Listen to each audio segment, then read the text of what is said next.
Welcome back, guys, to Phoenix Wright Dual Destinies, as now Filch is on the stand with a testimony about what happened that day and how could the killer get away. Well, we're trying to still establish the fact that a third person was definitely there, and more to the point, to do that we have to prove that Filch was inattentive in his duty. So he was still in my office keeping a good watch when the murder happened after 3 PM, he said. Well, we know he was kind of otherwise engaged at 3 PM on that day. So let's roll ourselves over, not to that, but to a little bit of a TV listing, where he really wanted to watch something quite desperately. Objection! Don't lie to the court like that, Mr. Filch. Hey, you ain't right to bushwhack a fellow like that. Unfortunately for you, I have evidence that proves you're lying. If you look at this TV listing here, you'll see that at the time of the crime, there was a pro wrestling match scheduled. Something you'd never miss. I didn't watch that one! No, sorry! I was doing my job, just like I was supposed to! This guy doesn't know when to give up. Mr. Filch, someone even circled the match. It was you, right? Not only that, you even told me you watched it. You said, and I quote, "It was a complete disaster."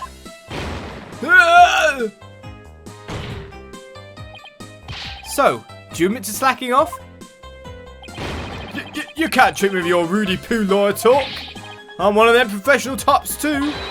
I can do double duty, watch the TV in the foyer at the same time. The only thing Filch can claim to be a professional of is professional thief. Mr. Justice, you would have this court believe the witness was slacking off? That's correct. He claims to have been watching TV and the foyer at the same time. But that's nothing but a bold-faced lie. Bold you say, but I'm not the one who's lying. Perhaps you meant the witness, Mr. Justice. And in that case, let's see what evidence you can offer. You claim Mr. Filch is lying about watching TV and the foyer simultaneously.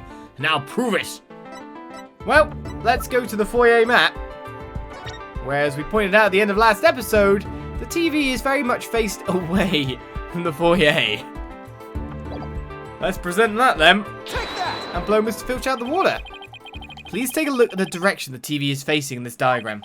Now, unless Mr. Filch's eyes where his right ear should be, I think it would be impossible to watch the foyer entrance and the TV at the same time. Why, yes. Someone watching TV there couldn't possibly see the entrance. Exactly. And that means Mr. Filch, he was slacking off and we're not watching the foyer as you claim. The bag's out of the cat. Other way round.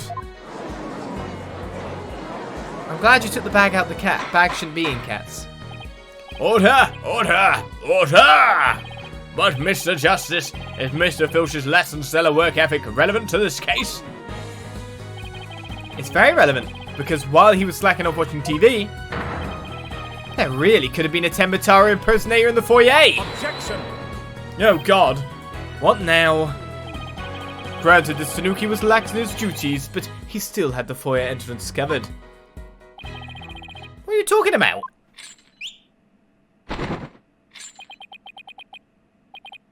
This. I'm not a mind reader. Auditory sense. His eyes may have been slacking off, but his ears were still hard at work. Right, Tanuki? They were? Yes. Yes, they were. But you already admitted to slacking off. Now you say you weren't? My eyes might be lazy, but my ears ain't. I would have heard anyone in the foyer. You see, the foyer floor and the stairway get all creaky squeaky when someone walks on them. Creak, creak, creak. Loud enough to wake the dead, I reckon. So, you're saying you didn't hear anybody walk by? Yep, my ears were working full time. So who's a liar now, you know, good shyster? A lying thief calling me a shyster? This has to be the low point of my fledgling career. Got hands here, Mr. Blackquill, sir. You really are something else. You don't miss a thing. And then bags under your eyes, they're darker than mine. Fair warning, Mr. Filch. Tackett is particularly fond of Tanuki.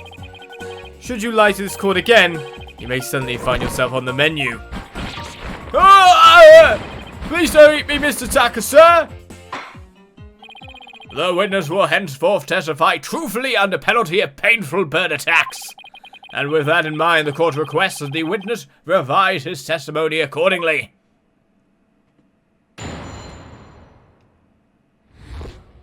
Right, the ears were working overtime, were they?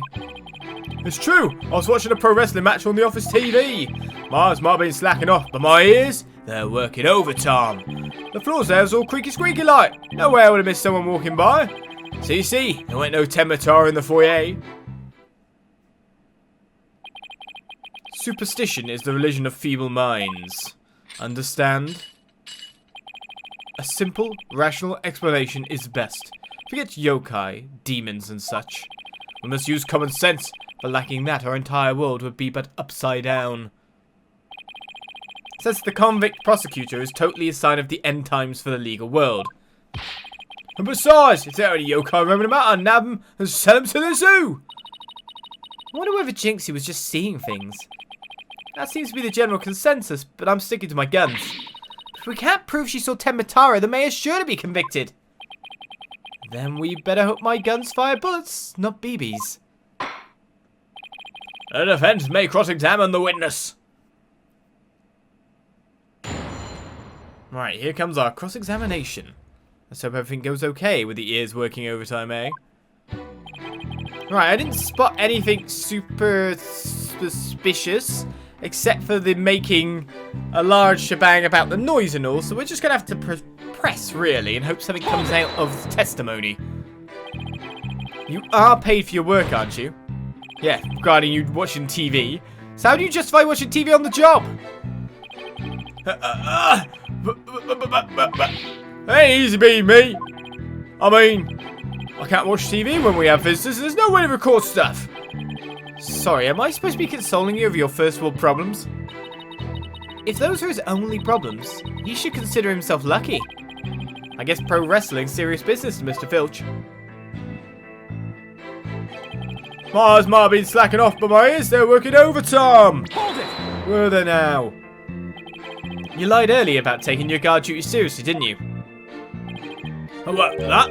Ain't no harm in bending the truth a little, right? Listen to me, you little tanuki. Lie again and Taka shall feast upon that forked tongue of yours. Yups! Sorry! Just let me keep my tongue! At least leave it until we get the truth out of him in any case. You were negligent in your duties, were you not? Yes, sir. I was, sir. But it ain't like that. The floor there's all creaky squeaky like. No way I would miss someone walking by. To be honest, from his previous testimony as well, this looks to be like his fidget I'm trying to hide something statement. Like, he fidgets overtime. So maybe what we're getting is from here. So you have pretty good ears, Mr. Filch. As good as they come, I'd say. Ain't nothing here, creaky floor. Plus, that Tematar makes a sound when he goes by. It's like a jingle jangle. What? Jingle jangle? How does he do that? It's that Stabbers! That's what jingle jangles. What's he talking about, Apollo? Beats me, but I guess Tematar is a staff that makes noise. Come to think of it, didn't Jinxie mention something like that too? She said she saw Tematar holding a staff-like object that made a jangly sound. I guess that's the source of the noise then. Well, Mr. Justice, Mr. Filch says Tematar jingle jangles. Would you consider that vital information? Yes, because that is Jinxie's testimony too. That's corroboration. Extremely vital. I requested it be added to his testimony. If he didn't see him, then how did he know the jingly jangles? If Tematar was passed by, his staff would have gone jingle jangle. So, this is probably what I'm presenting something to. Alright, where's Jinxie's testimony?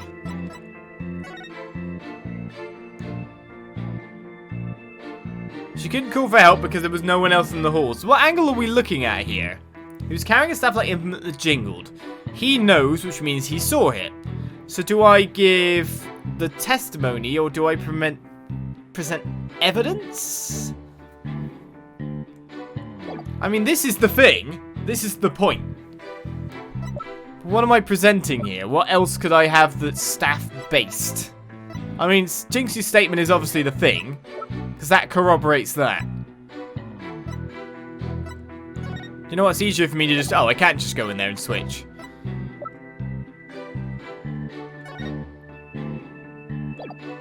Okay.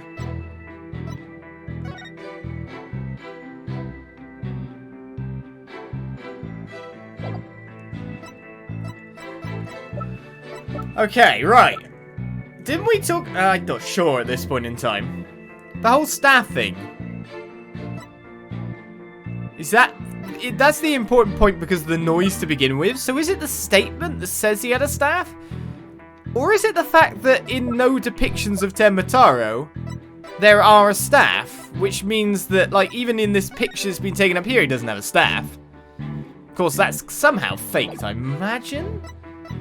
But in the olden time scroll, which is like, isn't this the sole document showing what Temmataro looks like? Yeah. So what are we trying to prove? Like he shouldn't have a staff, and then he should know that, which means he did hear a staff, but... Or should... the corroboration of evidence. This is the thing where multiple evidence types fit the same kind of structure.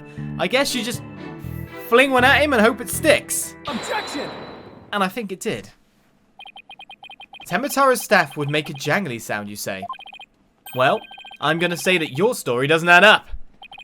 I bet I could have presented either evidence. Is there something the defense would like to share with the court? Mr. Filch, you say you didn't see Temmataro on the day of the incident. Why did you assume just now that Temmataro would be holding a staff? Huh?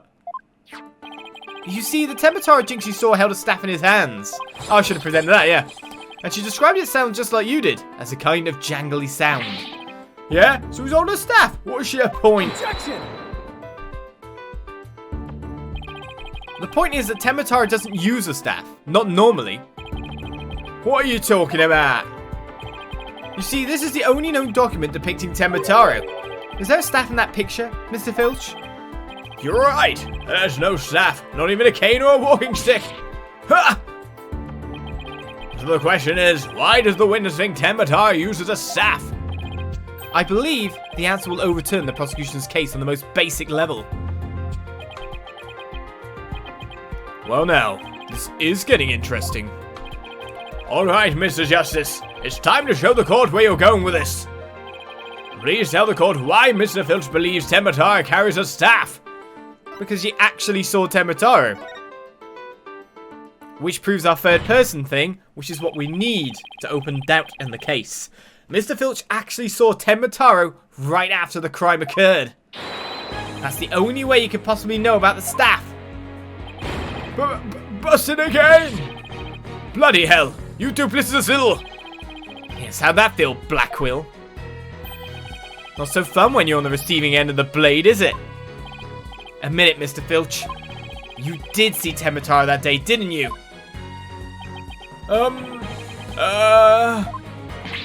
Well? I'm begging you, please don't make me say it. But clearly you did see Temmataro. Stop stalling and testify to that fact. No can do. No way, no how. You ain't got no idea how terrifying he can be. He? Mr. Filch still won't admit seeing Temmataro, even though everyone already knows he did. The question now is, why? Mr. Filch is scared to death. Is that why he can't admit the truth? Come to think of it. They say you must not gaze upon Temmataro, but in the event that you do, look. And then tell anyone what you saw, Temmataro will claim your soul. Jinxie wouldn't admit to seeing Temmataro after hearing about the village superstitions. She said that if she told anyone that she had seen Temmataro, he'd claim her soul. Wait, you think Filch believes that too? Yeah, so Mr. Big Tom City Slicker lawyers heard about him? Them old village superstitions. Will the defense please explain what the witness is talking about? The people of Ninetales Vale believe some pretty strange things. And the superstitions may be the reason our witness here can't admit the truth. The truth that he really did see Temataro. Darn straight, that's why. It's all right here. Right, for the superstitions, do not gaze upon Temataro. Do not tell others if you see him. Ignoring the superstitions will cost you your soul. There is, however, one way to save it, your immediate departure from the village, and freeing him will bring ruin upon the village. Ignoring the superstitions will cost you your soul. See, that's why his folks in Ninetales can't talk about seeing Temataro. Right, so the village superstitions have been added to our court record. That clears up one mystery. The killer took advantage of the superstitions by wearing a Temataro costume. They knew that way no one could talk about him, so it was as if he never existed. The defense holds that this Temataro impersonator is the true killer. What?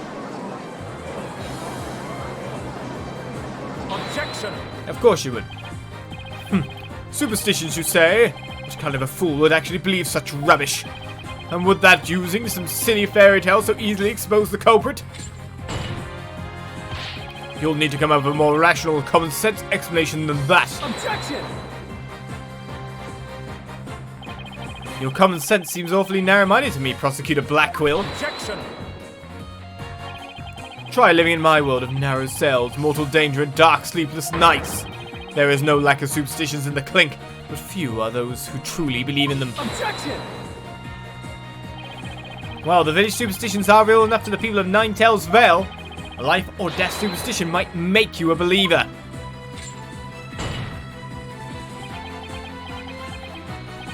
Gah. Ah! He really does act like he's been stabbed in the heart. Order! Order, I say! You fool of a Tanuki! 2 times now your lies have cost me! Sorry! I promise not to do it again! Ta! Taka, my fine feathered friend, have at him! Yeah! He's gonna eat me alive! Head for the hills! Ah! He took off. Bailiff, what are you waiting for? After him, and with your fastest men! That's certainly not something you see every day. I think that's enough to have the hawk removed from court. Don't you? You just scared off a witness at a perfect timing for the prosecution. Well, it would seem a new and important fact has come to light. A third party disguised the yokai Temataro was at the scene. And now we have 2 witnesses who can attest to that fact. Any objections, Prosecutor Blackquill?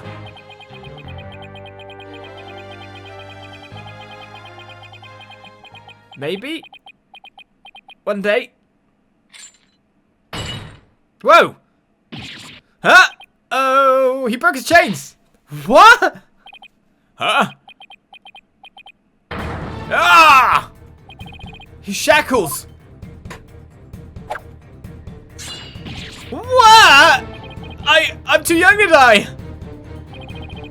Justice Dono, long has it been since I've been forced to draw my blade. You had best say your prayers. Ah! There's a convict loose in court! This ain't good! Guys! Bailiffs! Oh, the bailiffs is gone. Those shackles aren't very good. Detective, do something! Ha ha ha! Have no fear! Fulbright is here! When the going gets tough, the champion of justice gets going! Objection! Then get going already before he kills us! Oh, but I stand in awe of Simon Blackquill, for it is his sense of justice to set him free! Objection! Objection! I object to Detective Fulbright's definition of justice! What the hell is going on? Silence!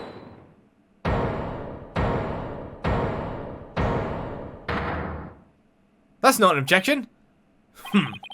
I'm not in the habit of cutting down unarmed cowards. Oh, well, in that case, Prosecutor Blackquill, can I ask you to, you know... I think the judge forgot he's in charge here. Silence! What the hell was that about? Can we tell people to shut up now? So, Justice Dono's assertion is this. Tenma Taro is the real killer, not Mayor Tenma. According to him, there was a yokai at the scene of the crime. Right, and that yokai, or rather whoever was impersonating him, killed Alderman QB. Silence. Ah! Care to explain why Jinxie, being the first to discover the murder, did not see your alleged killer yokai there in the Fox chamber? What? He's right. She said nothing about Tenma Taro being in the Fox chamber. Let me enlighten you. That little scamp heard a dying scream right before she opened the chamber door. And your point is? Upon opening the door, she found a freshly screwed murder victim, the alderman, and the homicidal maniac who had killed him, the mayor.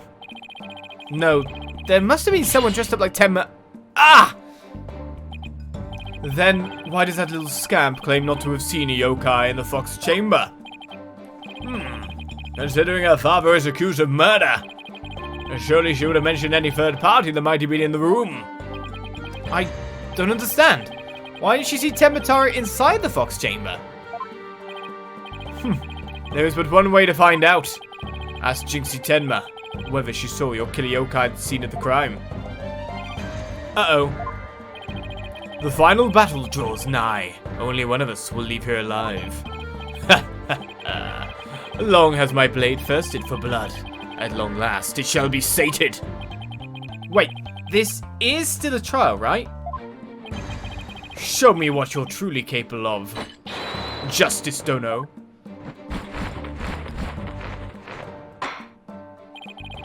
Very well then. Both parties no doubt need some time to regroup. So the court will take a 10-minute recess in order to... Know them. Yeah! 3 minutes. I'm sorry, but a 3-minute recess? Just so. Plenty of time if your destination of intent is the loo. The loo? You mean the bathroom? Sheesh. At least include enough time to wash our hands. See that you take no more than 3 minutes. All latecomers will be punished. Yes, sir! I hereby declare a 3-minute recess before the battle begins! I declare Prosecutor Blackgrill the winner of this round of Simon Says. Doesn't bode well for us if the prosecutor is running the show, does it? But how many times have they been? I think it's every time. The only not time is Mr. Miles come back! Well, we're a team of justice. A team of justice. As we head for a 3-minute recess. Do I have time to talk if I need the loo? He busted out of his shackles. Yeah, what was that all about? Guess they don't make shackles like they used to. Better be careful, Apollo. You've really brought out the samurai in him. Especially after you proved there was a Tenma Taro impersonator at the manor. What's with that guy and the whole samurai act anyway? Such fine swordsmanship. That is no mere act. Mr. Justice, it's high time I challenge this jailhouse prosecutor to a duel. No, wait. Let's save the dueling until after we prove your innocence. I suppose it could wait till later. Does anyone remember we're conducting a trial here? Athena, I'm gonna go wash up. Remember what Blackhill said, Apollo? Don't be late. Okay, I definitely need time for the loo, obviously. And back we are. I didn't see if it was actually 3 minutes on the clock, mind you. I should have looked. I should have noted the times. Now then, I believe our next witness is Miss Jinxie Tenma, a maid at QB Manor. I believe we can proceed now, if the witness is ready, that is. Oh ho! Naravihion? Yes. Naravihion! Narahion! Whatever, leader of the 100 demons! He really does exist! Wow, that is one well-polished tray. She's good at her job, then. The witness will show her face while in court, or her testimony will be inadmissible. What is it, my child? Begone, Narahion! Leader of the 100 demons! Oh, you think I'm a yokai? Well, I was once known as a judicial monster of sorts. The beast of the bar, the demon of due process, if you will. I see no due process most of the time. My charm has no effect! Demon of due process? Not sure I can see that one. Now, you little scamp.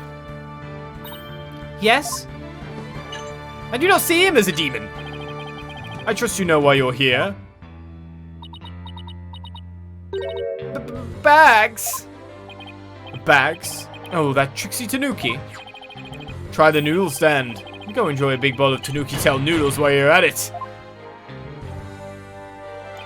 Everyone's a comedian. No, I meant your bags. The ones under your eyes. You must have trouble sleeping. Here, this charm will keep Azukirai away. Azukirai? That yokai that washes Azuki beans? The only thing needing washing will be your father's neck before I take his head clean off. Azukirai often keeps people up at night with the noise he makes washing beans. But if you stick this charm on your forehead, you won't hear him anymore. Is that so? Well, thank you. Looks like Prosecutor Blackwell got more than he bargained for. They're bad enough alone, but together, those two are just plain creepy. Your testimony, if you please, Miss Tenma. Specifically, whether or not you saw Tenma Taro when you discovered the crime scene. So the witness's testimony comes once more. What Jinx he saw. I see Tenma Taro in the fox chamber. Well, when I opened the door, I saw, yes, now I remember. Yokai, right there in that room. So there was a yokai at the scene of the crime. Unfortunately, we already know what she saw. Lots of them. Wait, more than one yokai? Does Tenma Taro happen to be among them? I don't know. I just don't know. All I know is the room was swimming in yokai. Kasha, Ninakabe, Satoteisho. Eee! They were all there! Well, this is an unexpected turn of events. We've gone from no yokai to a flood of them. This is ludicrous. You would have this court listen to this delusional little scamp's testimony? Yeah! Hold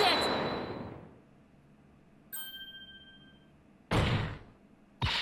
Your Honor, I believe her memory is simply clouded by fear, but a quick therapy session should ease her mind. With the court's permission, of course. We're gonna get therapy, eyes her now? What a fabulous idea! Please proceed, Miss Cykes. You sure you know what you're doing, Athena? She's obviously not herself. The trauma of discovering that crime scene. And fear of testifying have her dazed and confused. A regular ball of confusion. But my analytical psychology-based approach should be able to help. Any objections, Prosecutor Blackwell? Shall we let Miss Cykes proceed? It makes no difference. To me. Do as you will, but I doubt we shall get any viable testimony. She be better served by bearing witness to the sword skills I forged in a distant land. I'll show you.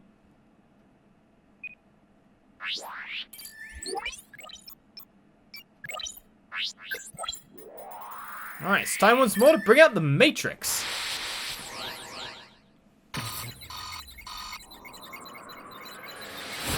Extreme sadness overload. Whoa, it's so stylistic. Did I see Tenma Taro in the fox chamber? But when I opened the door, I saw. Yes, now I remember. Yokai, right there in that room. Found something. Looks like an out of control emotion. Athena, what exactly are we looking at here? The Tanuki's there too. Oh, this is one of Widget's functions. Right here you can see images and emotions extracted from the witness's voice. Whoa! You mean that little thing could do all this? Pretty cool, huh? And here I thought it was just some kid's toy. Unfortunately, all I'm getting is an overflow error right now. See how sad is brightly lit there at the bottom left? She's under an uncontrollable amount of distress which is masking her other emotions. It seems the sheer terror she experiences made her a confused mess. So all these yokai she thinks she saw are a product of rampant emotions? Yes, that's right. Her fear has instilled in her hallucinations and false memories. She's seeing normal everyday objects as monsters in her mind. It's a form of schizophrenic hallucination brought on by emotional trauma. And the trauma in Jinx's case is fear. So she was, and still is, seeing ordinary objects as yokai. We'll have to find the root cause of her extreme fear before I can treat it. Well, with super psychology now taking the fore, another episode reaches its timer. We'll have to get to the root cause of this next episode as we do some more analytical psychology and a little bit of a therapy session for Jinxie Tenma. I'll see you next time for more Phoenix Wright as we head into more of the extremely stylish Mood Matrix. I'll see you then. Bye-bye.